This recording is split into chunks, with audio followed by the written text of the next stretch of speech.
Fala, povo! Antes do vídeo começar, eu tenho dois recados pra dar pra vocês.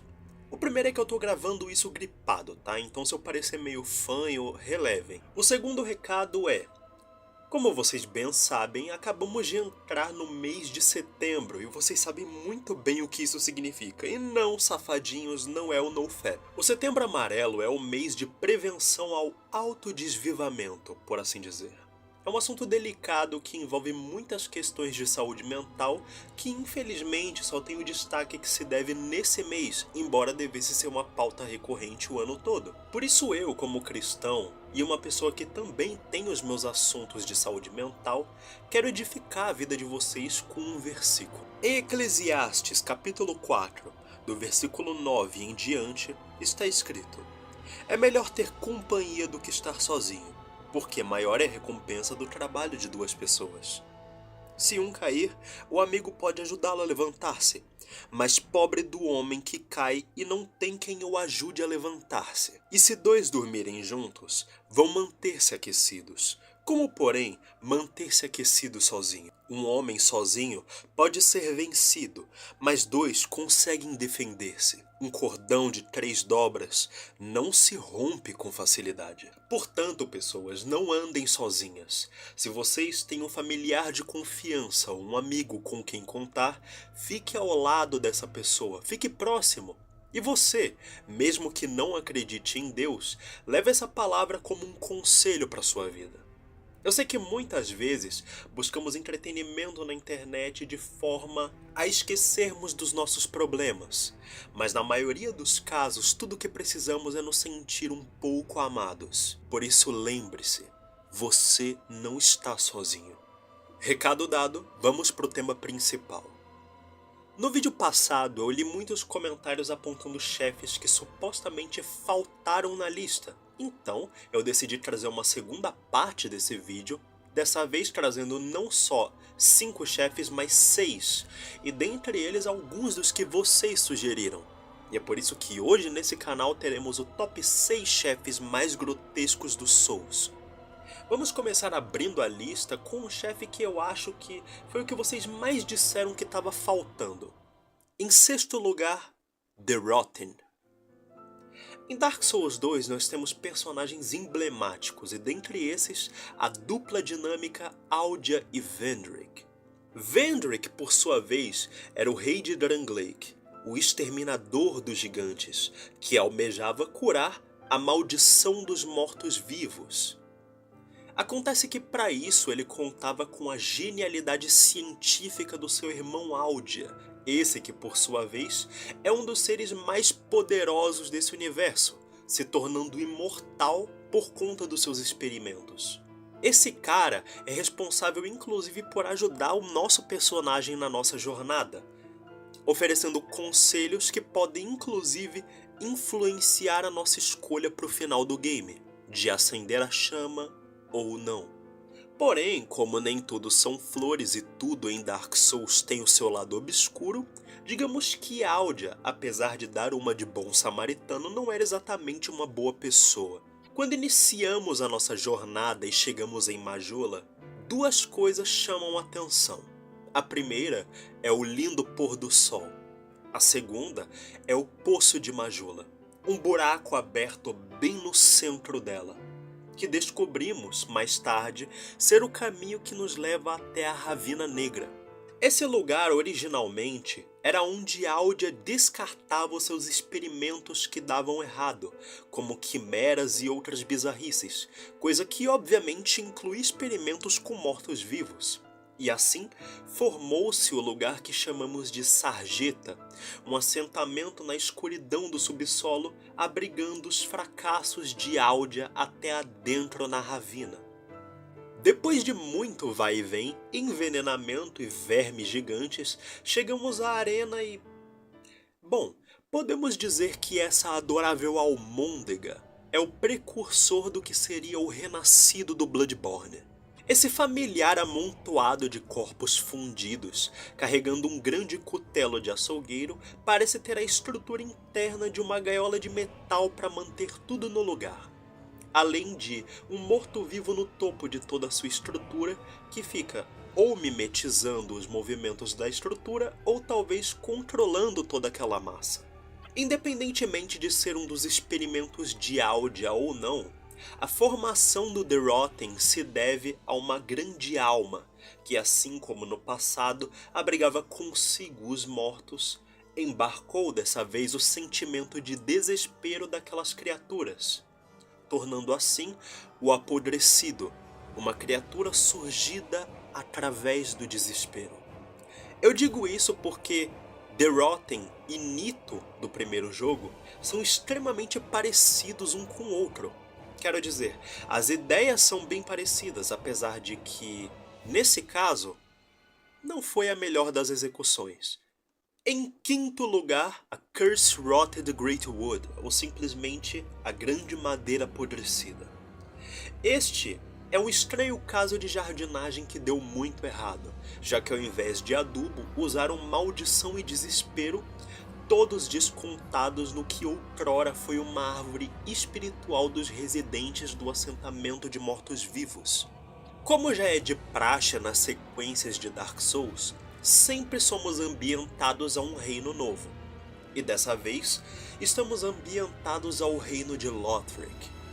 E a maldição dos mortos-vivos é, como sempre, um problema recorrente de cada um desses reinos.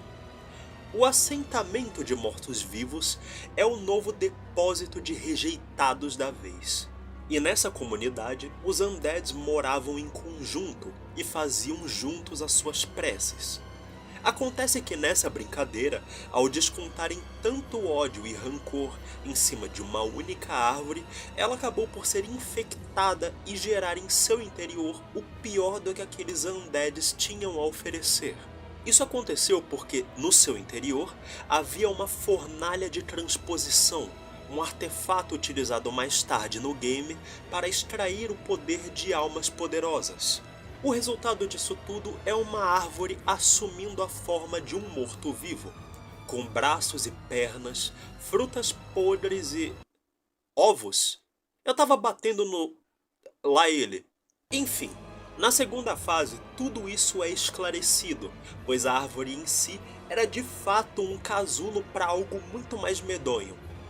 Algo que estava nascendo, evidenciado por um braço seguido de um torso que não chega a nascer completamente, pois o nosso personagem conseguiu dar conta de impedir que aquilo viesse ao mundo.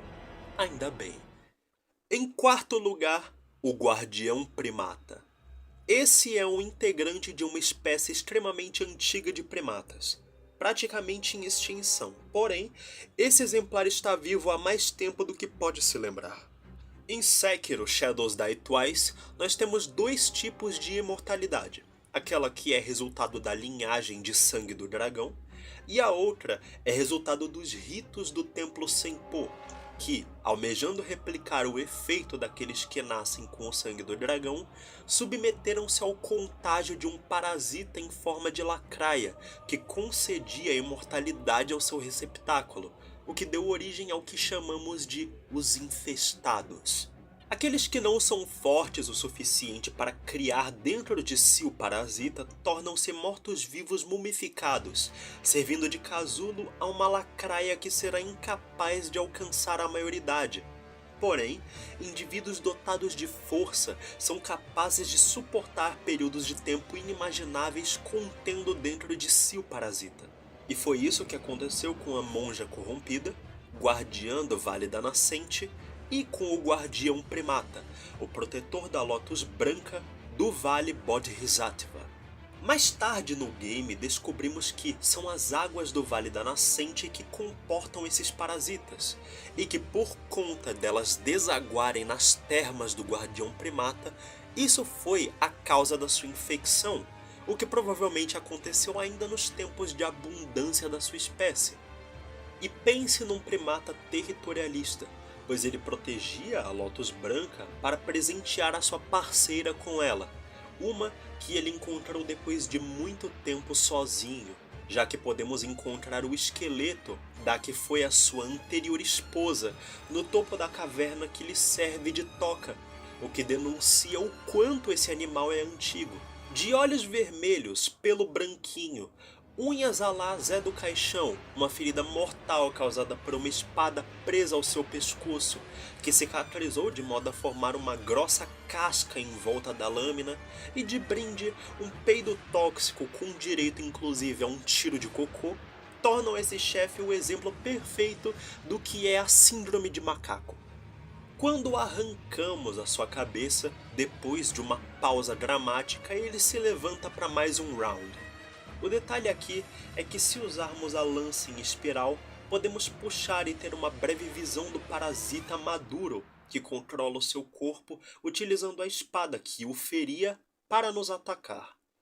Depois de derrotar o guardião, ele ainda parece ter consciência ou resquícios dela, já que volta para sua toca, onde podemos finalmente pôr um fim à sua imortalidade, e por consequência na sua espécie por inteiro, já que enfrentamos não só ele, mas a sua prometida. Um final triste para um animal que viveu há tanto tempo que no fim só precisava descansar dessa vida. Em terceiro lugar, Matter, a Mãe dos Dedos. Elden Ring é realmente um game peculiar, ainda mais se tratando de uma fusão de Sekiro, Dark Souls 2 e Bloodborne. Eu digo isso porque dentre as inúmeras similaridades que Elden Ring tem com esses jogos, uma delas é a temática do cosmos. Entidades aqui são os deuses exteriores, e seres que se comunicam ou representam a forma física dessas entidades. Dentro dessa última categoria, a gente conhece a Fera Prístina, que praticamente é um avatar da Vontade Maior, mas que a DLC Shadow of the Erdtree nos revelou que esse chefe não foi a primeira estrela a cair nas Terras Intermédias. Matter, a Mãe dos Dedos, é a primeira filha da Vontade Maior, que se comunicava recebendo sinais diretamente do microcosmos e que deu origem aos 2 dedos e possivelmente aos 3 dedos também. Ela, em algum momento, foi atacada pelos inimigos da Vontade Maior e acabou perdendo a conexão com ela, o que prova que a orientação que você recebe dos 2 dedos no game não passa de balela, já que eles nem se comunicavam com a Grande Vontade e isso tinha um bom tempo. Matter é uma grande massa de apêndices que lembram dedos, possuindo esse formato estranho em toda a sua estrutura, inclusive na sua cabeça, que além de lembrar um dedão, o seu rosto lembra uma grande digital, tendo no centro um pequeno olho, o qual olha para o vazio imensurável, esperando sinais que ela nunca mais vai receber. Ela também tem um buraco aberto na sua base, o que eu penso ser o seu útero, já que ela força a abertura para dar à luz aos mãozinhas que não são da família Addams. Quando ela entra em sua segunda fase, a sua cauda parece estabelecer um sinal com o vazio, fazendo com que ela traga para a batalha rajadas de energia e magia gravitacional, o que se intensifica ao longo da luta. E quando ela é derrotada, ao invés de morrer, ela simplesmente é sugada por um buraco negro. O que prova que essas questões de deuses exteriores, cosmos e seres extraterrestres estão muito além da compreensão do jogador. De cara, eu lembrei da Ebrietas do Bloodborne, e cabe aqui a menção honrosa. Só que diferente de lá que eu não curti a luta, essa chefe foi uma grande surpresa e muito positiva da DLC pra mim. Eu gostei de tudo que envolve a Matter e a quest do Ymir. Em segundo lugar nós temos o Seiros, o Rei Decaído. O rei do reino de Lothric, o pai daqueles que negaram o seu destino, o louco que buscava um mundo melhor através do sacrifício. Talvez esse seja o resumo perfeito da vida de Oceiros, que além de ter sido um monarca importante o suficiente para ter se casado com uma deusa, esta que inclusive é descrita como sendo a deusa da fertilidade, que possivelmente era Guinevere do primeiro jogo, também era um incorruptível adepto do rito de acendimento da primeira chama, cujo sacrifício foi cultuado por gerações no reino de Lothric. Oceiros passou a vida inteira buscando o herdeiro perfeito, O filho que, enfim, pudesse alimentar a chama definitivamente, de modo que a Era do Fogo se tornasse perpétua, dando assim um fim, consequentemente, na maldição dos mortos-vivos. No entanto, sua jornada foi marcada por fracasso atrás de fracasso, e aquele que deveria ser o filho definitivo, que inclusive herdou o nome de seu reino, Lothric, foi o que rejeitou o seu destino, o que foi a gota d'água para a instabilidade mental do rei Oceiros reinar sobre sua razão. Em busca do poder, ele se juntou aos hereges da grande biblioteca, e nela descobriu o culto a Sif, o descamado e pai da magia de cristal, conduzindo diversos experimentos sobre seu próprio corpo, almejando se tornar um dragão. Ele inclusive engravidou a rainha nessa forma, cultuando o filho que viria a se chamar Ocelot, mas a rainha que, talvez pelo desgosto de ter dado à luz algo que sua família lutou contra por gerações, desapareceu em silêncio. Independente de qual fosse o motivo, Ocelot era uma aberração. O rei decaído, completamente insano, foi aprisionado em uma cripta guardada por seus soldados, segurando em seus braços a criança ou simplesmente algo que só existe em sua mente. Originalmente, estava nos planos da From Software que Ocelot de fato participasse da luta, estando nos braços de Oceiros. No entanto, a From Software achou que ficaria pesado demais Oceiros simplesmente, em sua transição de fase, esmagando a criança contra o solo. Então, ela foi removida, e isso abre margem para diversas teorias, já que o que conta é a versão final do game. Então, a minha interpretação é que a criança já nasceu morta e foi retirada dos braços de Oceiros enquanto ele ainda se transformava. A transformação de Oceiros foi incompleta, uma forma de dragão deformado e manco, se apoiando em um cajado por ser grande demais para se locomover de forma bípede, mimetizando o choro da sua criança e se comportando como o pai amoroso que ele gostaria de ter sido. Só que isso tudo é perdido completamente ao esmagar contra o solo seu filho imaginário, o seu único resquício de humanidade. De fato, rei, pai e louco. E finalmente chegamos ao primeiro lugar dessa lista, e aqui vocês podem parar de apontar suas armas e facões para mim, porque eu trago Ludwig o Amaldiçoado. Ludwig foi o primeiro caçador oficializado pela Igreja da Cura, que possuía o seu próprio grupo de caçadores. Um caçador de alta patente que chegou até mesmo a treinar a população de Yharnam para se defender das feras, sendo reconhecido como um líder nato de um grupo de espartanos honrados. Não é dito como exatamente, mas Ludwig encontrou a Espada do Luar Sagrado, uma lâmina que tinha contato com o cosmos e que, para o caçador, significava como um guia e mentor pessoais. Possivelmente, ele a encontrou ou nas suas caçadas, o que eu acho improvável, ou explorando os cálices sagrados. Lugares esses que representam a civilização do subsolo, os Pitumerianos, que foram os primeiros a entrarem em contato com os eminentes adormecidos. Eventualmente, não se sabe como, nem quando e muito menos o porquê, Ludwig foi acometido pelo flagelo da fera, sendo transformado na que talvez seja a besta mais horrenda já vista. Tanto para o próprio universo em que o jogo se passa, quanto para nós players, já que a sua aparência bizarra consiste numa mistura da clássica licantropia com traços mais aparentes de um equino do que de um canino, tendo garras afiadas, patas com até 3 cascos e membros fundidos com outros, diversos apêndices espalhados pelo seu corpo todo, uma coisa horrorosa. Inclusive tendo uma segunda boca cheia de olhos internos, coisa que o sábio Mestre Willem aponta como sendo uma característica do contato com eminentes, o que prova que ele não só foi atingido pelo flagelo, como também teve contato direto com o cosmos, e isso se deve à própria Moonlight. A prova disso é que na segunda fase ele recupera a sua sanidade ao ver o brilho da espada, não só se tornando a única fera capaz de falar e se comunicar com o jogador, como também ele assume a postura de combate do guerreiro que ele um dia foi.